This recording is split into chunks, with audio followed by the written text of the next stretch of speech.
बहन है आप लोग दोनों? छोटी बहन है आपका? बहुत सपोर्टिव है, उसने मुझे पढ़ाया।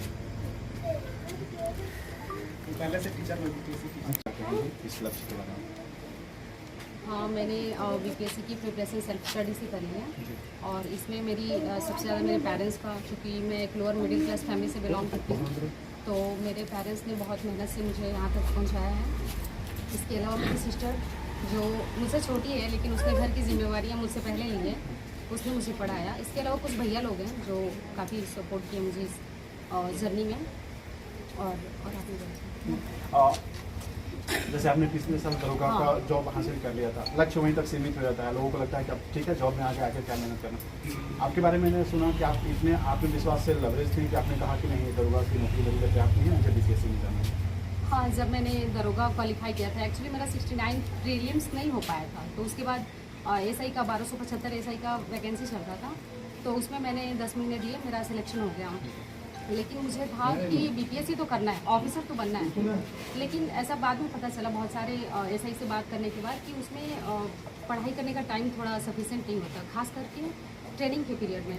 तो फिर मुझे लगा कि नहीं, ये मुझे रोक लेगी, तो मैंने मतलब अंदर से मेरे आत्मा से आवाज़ नहीं आ रहा था कि मैं ये जॉब करूँ, और मुझे लगा कि एसआई का ही अगर बात है तो मैं ये कभी भी कर सकती हूँ। इस बार भी मेरा एसआई क्लियर हुआ है और मैंने बस ऐसे ही दे दिया था कि ठीक है, कुछ इस साइड से बैकअप। हम आपके आत्मविश्वास का कदर करते हैं, जिस तरह से अपने सेल्फ कॉन्फिडेंस का था। अभी जो उपलब्धि मिली है आपने बीपीएससी जो आपने क्वालिफाई किया, किस पद पर जा रही है, कितना आपको प्राउड फील हो रहा है और इतने लोग आपके वेलकम के लिए आए हैं? ये तो मैंने सोचा नहीं था इतना सब कुछ होने वाला है। एक्चुअली मेरा जो फर्स्ट चॉइस था वो मुझे नहीं मिला, तो मैं इसके लिए अभी प्रयासरत रहूँगी, ये मेरा अंतिम नहीं है। और मुझे ब्लॉक SC/ST वेलफेयर ऑफिसर के पोस्ट पर मेरा चयन हुआ है। अच्छी सर्विस है, काफ़ी अच्छी सर्विस है, लेकिन मैं आगे और अच्छा करना चाहूँगी। सुना है आपने SDM रैंक के सपने आपने देखे हैं, उस लक्ष्य तक आप पहुंचना चाह रहे हैं? हाँ, मेरा Bihar education service first choice है और DO बनना चाहती हूँ। जी, उस क्षेत्र में आप जाना चाहते हैं? हाँ, शिक्षा के क्षेत्र में काम करना चाहती हूँ। रसूलपुर जो शिक्षा का माहौल है, यहाँ आपने प्रारंभिक कैसे अपने समय को आपने उसको अपने अनुरूप रखा, फिर इसके बाद आप कहाँ से पढ़ाई करें और अपने इस उपलब्धि के लिए सबसे अधिक किसको श्रेय देना चाहेंगे? बिल्कुल, मेरे गांव में बहुत ज़्यादा एजुकेशन का माहौल है। यहाँ हर वर्ष जो दुर्गा पूजा के टाइम में 10th 12th वालों को जो पुरस्कृत किया जाता है, वो सब काफ़ी लोगों को मोटिवेट करती है, बच्चों को। उसके बाद मैंने अपनी पढ़ाई यहीं अपने गांव से ही किया है। कैमूर विद्या निकेतन से मैंने 5वीं तक की पढ़ाई की। उसके बाद उच्च विद्यालय रसूलपुर से मेरा 10वीं तक हुआ। उसके बाद मैंने अपना इंटरमीडिएट जवाहरलाल नेहरू कॉलेज से किया था, ISC PCM से था मेरा। उसके बाद मैंने बिहार सरकार का जो बिहार इंजीनियरिंग होता है उसके through Loknayak Jayaprakash institute of technology Chhapra से बीटेक किया। उसके बाद मुझे ऑफिसर बनना था, तो उसके बाद मैंने 2022 से तैयारी शुरू की थी। पिछले अटैम्प्ट्स में मेरे मेंस क्लियर नहीं हो पा रहे थे, उसके कई रीजंस थे, लेकिन फिर मैंने अपने लूपहोल्स को देखा, उसे दूर किया, तो फाइनली आज मैं कॉन्सेंट्रेट तरीके से कितना घंटा आप स्टडी पे पूरा टाइम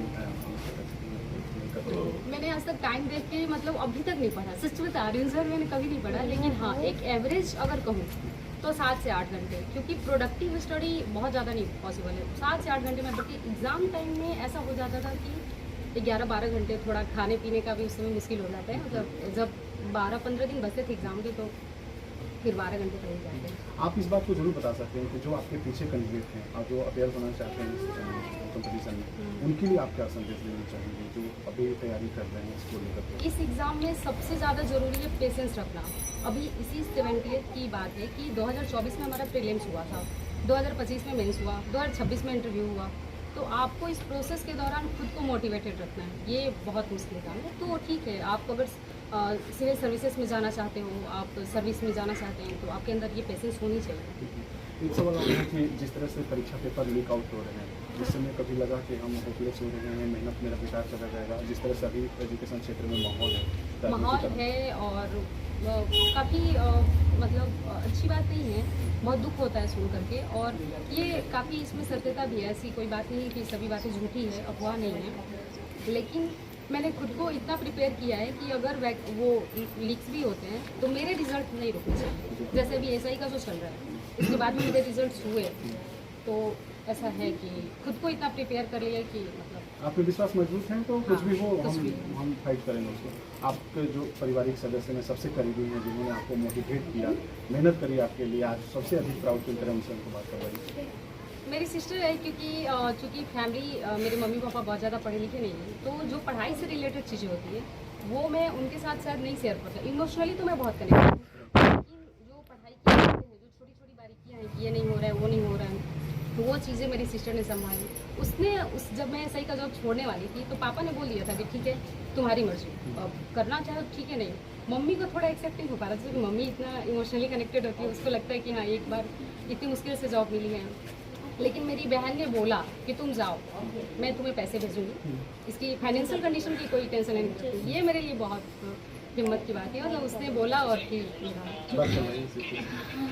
अच्छा। अपना नाम बताइए। मेरा नाम ममता कुमारी है। आप अभी जॉब में हैं, अपनी बहन आपके ऑफिसर बन गई, क्या ये बहुत ही मेरे लिए गौरव का दिन है। ऑफिसर बन गई, इसका सपना हम लोग बहुत पहले से देखे थे। खासकर मेरे पापा शुरू से कि हम अपनी बेटी को उस मुकाम पर देखना चाहते हैं जहाँ लोग सम्मान की दृष्टि से उसे देखें। तो आज मेरे लिए बहुत ही गौरव का दिन है। पूरा परिवार आपका भावुक भी है, प्राउडेड फील कर रहा है। इनके स्वागत के लिए पूरा गांव मिला हुआ है। जहां जॉब आप आपके विश्वास के साथ छोड़ते हैं कि एक उपलब्धि मिली और उसको हम छोड़ के आगे जाएँ, वहाँ परिवार का मुझे ऐसा लगता है कि नहीं, यहाँ छोड़ना नहीं चाहिए था। जो पहला सफलता उसको ज्वाइन करना चाहिए। वहाँ आपने अपनी बहन को कहा कि नहीं आगे जाओ, उसको छोड़ो, लक्ष्य ऊँचे। क्योंकि मुझे अपनी बहन पर पूरा विश्वास था कि ये अपना लक्ष्य से कभी पीछे नहीं हटेगी। इसका स्टार्टिंग यही मोटिव हमें हर हाल में हमें सिविल सर्विस में जाना है, और मुझे भी इस पर मतलब पूरी तरीके से बोले तो पूरा विश्वास था कि ये हर हाल में अपने आप को उस काबिल बना देगी और अपनी मुकाम तक पहुंच जाएगी। तो इसलिए मैं एकदम बिना कोई चिंता किए मैं डायरेक्ट बोल दी कि छोड़ दो, क्योंकि कभी भी डिप्रेशन में रह के कोई भी नौकरी नहीं कर सकते हैं। तो इसलिए मैं बोली छोड़ दो उसको और आगे की तैयारी करो। आपको, आपकी बहन को और आपको पूरे परिवार को एक बात मैं बोलना चाहूँगी कि जैसे मुझे लगता है कि मेरे पापा हमारी सबसे बड़ी स्ट्रेंथ है। एक लोअर मिडिल क्लास फैमिली का कोई गार्जियन ये नहीं चाहता है, वो पैसे बचाता है कि किसी तरह लड़कियों की शादी करें, लेकिन मेरे पापा की कमाई इतनी नहीं थी कि वो पैसे बचा भी लिए और पढ़ा भी थे। उन्होंने नहीं बचाया, उन्होंने हमें पढ़ाया और आज हम लोग यहाँ हैं। ये संघर्ष के दिन हैं और भावुक करने वाले पल हैं। आप अपने पिताजी से बात करवाइए, अगर उनसे बात करें। आइए, आपकी बेटी आज ऑफिसर बन गई। कितना मेहनत आपने करा, जो बेटी एक जॉब फाइट कर रही थी, चली जाती है, वहाँ से फिर निर्णय होता कि इसको छोड़ के आगे जाना है। आज आपको कितना गर्व महसूस हो रहा है?